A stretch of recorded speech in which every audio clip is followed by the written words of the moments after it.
கதையின் பெயர் அமெரிக்காக்காரி. அமெரிக்காக்காரி அந்த பொண்ணு வந்து இலங்கையிலிருந்து தன்னுடைய PhD படிப்புக்காக அமெரிக்காவுக்கு போயிருப்பார். அவளுக்கு இன்றைக்கு ஒரு 4வது காதலனை அவள் அமெரிக்காவில் இழக்கிறாள். ஒவ்வொரு காதலனையும் அந்த பெண் எப்படி அடைவாள், எப்படி விடுவாள் என்பதை முத்துலிங்கம் மிக சுவாரஸ்யமாக விவரிக்கிறார். ஒன்றில் அவர்கள் எதிர்பார்க்கிற ஏதோ ஒன்று என்னிடம் இல்லாமல் இருக்கிறது, அல்லது ரொம்ப பேரழகி அவள் இலங்கையிலிருந்து போனாலும் கூட மிகப்பெரிய பேரழகியாக இருப்பாள். இந்த ஒவ்வொரு காதலனும் என்ன பண்ணுவாங்கன்னா, இவள் பழக ஆரம்பித்த 2வது நாள் அல்லது 3வது நாள் என் அறைக்கு வந்து தங்கிக் கொள்கிறாயா அப்படின்னு இங்கிலீஷில் கேட்பாங்க. அவள் வந்து இலங்கையிலிருந்து போன பொண்ணு, அதெல்லாம் முடியாது என்று சொன்ன அடுத்த நாள்லேருந்து இந்த காதல் வந்து பிரேக் ஆகும். இப்பொழுது ஒரு 3வதாக அவளுக்கு ஒரு காதலன் கிடைப்பான். அந்த காதலன் வந்து அவளுக்கு திடீர்னு அவள் எதிர்பார்க்காத ஒரு நாளில் அவளுடைய உதடுகளில் ஒரு முத்தம் கொடுத்து விடுவான். அவள் பயங்கரமாக ஷாக் ஆயிடுவாள். கல்ச்சுரல் ஷாக் அது. அவன்கிட்ட கேட்பா, நீ யாரை கேட்டுறா எனக்கு வந்து ஒரு முத்தம் கொடுத்தான்னு கேட்பான். அவன் சொல்லுவான், இது என்ன பெரிய விஷயம், நான் உன் கையில் முத்தம் கொடுத்துக்கிறேன், நீ ஒன்றுமே சொல்ல.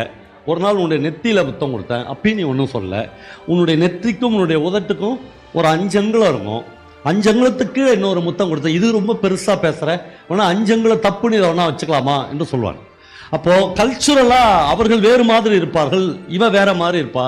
இவள் சின்ன வயசிலிருந்து இலங்கையில் வாழ்கிற போது இவளை வந்து எல்லாருமே அமெரிக்கக்காரி என்றே கூப்பிடுவார்கள். ஏன்னா இவருடைய ஸ்டைலு, சின்ன வயசுலேயே இவள் பேசுகிற இங்கிலீஷ், அதனால் அப்படியே முயற்சி பண்ணி இவரை அமெரிக்காவுக்கே போய்விடுவார். இப்போ கடைசியாக ஒரு வியட்நாம்காரன் தன்னுடைய உயர்ந்த காதலை இவனிடம் பகிர்ந்து, அவர் ஒரு மியூசிஷியன், அவன் பகிர்ந்து கொள்வான். அப்புறம் நான் ரொம்ப சுருக்கமாக 5 நிமிஷத்தில் முடிக்கணுன்றதால மிக மிக சுருக்கமாக இந்த கதையை சொல்லி முடிக்கிறேன். அப்புறம் இவர்கள் 2 பேரும் ஒரே அறையில் வாழ ஆரம்பித்து விடுவார்கள்.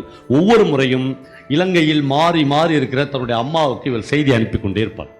அம்மா, நான் இப்பொழுது PhD வாங்க இருக்கிறேன், நான் PhD வாங்குகிற வரையிலாவது நீ உயிரோடு இருக்க வேண்டும் அம்மா, அதனால் இன்னும் மறைந்து மறைந்து வாழ கற்றுக்கொள் என்று இவள் செய்தி அனுப்பி கொண்டே இருப்பாள். அம்மா 2 மாதத்துக்கு ஒரு முறை ஏதாவது ஒரு நகரத்திற்கு வந்து ஏதாவது ஒரு டெலிஃபோன் பூத்துக்குள் பூந்து சாயங்காலம் 6 மணிக்கு இவளுக்கு ஒரு ஃபோன் செய்வதை வழக்கமாக வைத்திருக்கும். இப்படியே போகும். அவங்க 2 பேரும், இந்த வியட்நாம்காரனும் இந்த பொண்ணும் ஒரே அறையில் இருப்பார்கள். அம்மா ஊரிலிருந்து தாலி அனுப்பியிருப்பார். அந்த தாலியை வியட்நாம் முறை பிரகாரம் அவன் இவளுக்கு கட்டி இவர்கள் 2 பேரும் வாழ ஆரம்பிப்பார்கள்.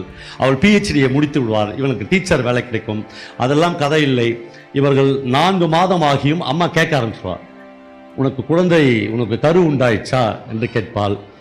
அப்போதுதான் இவள் வந்து அவனை கூட்டின்னு போய் ஒரு பெரிய டாக்டர்கிட்ட 2 பேரும் செக் பண்ணுவார்கள்.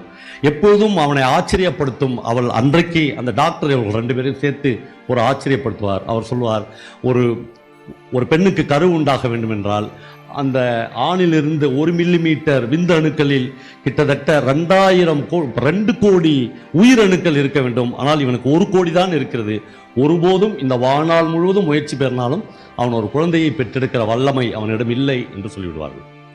அப்புறம் அவர்கள் வீடு வாங்குவதற்காக வைத்திருந்த மொத்த பணத்தையும் செலவழித்து ஒரு ஆப்பிரிக்க மாஸ்டருடைய விந்தணுவை கடனாக பெற்று ஒரு கரு வங்கிக்கு போய் அதை தன்னுடைய வயிற்றில் 5 மாதமாக கர்ப்பமாக சுமந்து அவள் ஒரு குழந்தையை பெற்றெடுக்கிறாள். அவளுக்கு இப்பொழுது ஒரு புதிய விஷயம் தோன்றுகிறது. அவங்க அம்மாவுக்கும் அவளுக்கும் நடக்கிற உரையாடலில் அவள் கேட்பாள், நான் ஒருபோதும் அமெரிக்கக்காரியாக ஆகவே முடியாதா என்னும்போது அவங்க அம்மா சொல்வார், ஆகவே முடியாது, நீ எப்பொழுதும் ஒரு இலங்கைக்காரி தான் என்று சொல்வார். அப்பொழுது அந்த அம்மா மறுபடியும் இந்த பெண் கேட்பாள், நான் ஒரு அமெரிக்கனை திருமணம் செய்து கொண்டால் அப்பொழுதும் நீ அந்த அமெரிக்கனின் மனைவியாகிய இலங்கைக்காரி தான். ஒவ்வொரு கட்டத்திலும் அவர் ஒரு இலங்கைக்காரியாகவே இருப்பாள். அவள் இவளுக்கு பிரசவம் பார்க்குற நர்ஸ்கிட்ட கேட்பாள், நான் இலங்கைக்காரி, என் வீட்டுக்காரு வியட்நாம்காரன், நாங்கள் கருவை தானமாக பெற்றவன் ஒரு ஆப்பிரிக்காக்காரன், எங்கள் 3 பேருக்கும் சேர்ந்து பிறக்கிற இந்த குழந்தை என்னவாக ஐயா பிறக்கும், என்னவாக அம்மா பிறக்கும் என்று கேட்கிற போது இதுதான் ஒரிஜினல் அமெரிக்கக்காரி என்று அந்த நர்ஸ் பதில் சொல்வார். நண்பர்களே, அந்த கதையை முத்துலிங்கம் முடிக்கிற போது அவங்க அம்மாவுக்கு அவள் ஒவ்வொரு பேராகிராஃப்லையும் ஒரு வரி எழுதி கொண்டே இருப்பாள், அம்மா உன்னுடைய பேத்தியை பார்ப்பதற்கு இப்பொழுது இன்னும் கொஞ்ச நாளாவது நீ உயிரோடு இருக்க வேண்டும், அம்மா என் திருமணத்தை பார்ப்பதற்கு இன்னும் கொஞ்ச நாள் நீ உயிரோடு இருக்க வேண்டும் என்று எழுதி கொண்டே இருப்பாள். இப்பொழுது கடைசியாக தன்னுடைய அம்மாவுக்கு எழுதுகிறாள், அம்மா உண்மையான உன்னுடைய அமெரிக்கக்காரை பேத்தி பிறந்து விட்டாள். அவள் ஒரு இளைஞன் அவளிடம் வந்து நீ என் அறையில் தங்கிக் கொள்கிறாயா என்று கேட்கிற போது கண்டிப்பாக என் மகள் அவன் அறையில் தங்கிக் கொள்வான். கல்ச்சுரலாக அந்த பெண் இந்த உலகத்தை எப்படி எதிர்கொள்வாள் என்று முத்துலிங்கம் எழுதி கொண்டே இருக்கிறார்.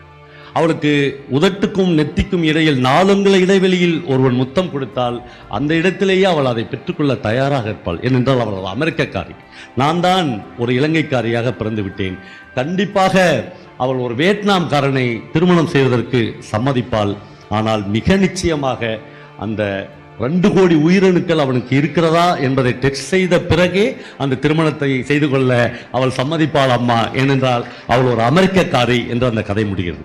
விஞ்ஞானமும் கலையும் லேண்ட்ஸ்கேப்பும் சேர்ந்து ஒரு எழுத்தாளனை இவ்வளவு வீரியமாக எழுத வைக்கிறது. நன்றி, வணக்கம்.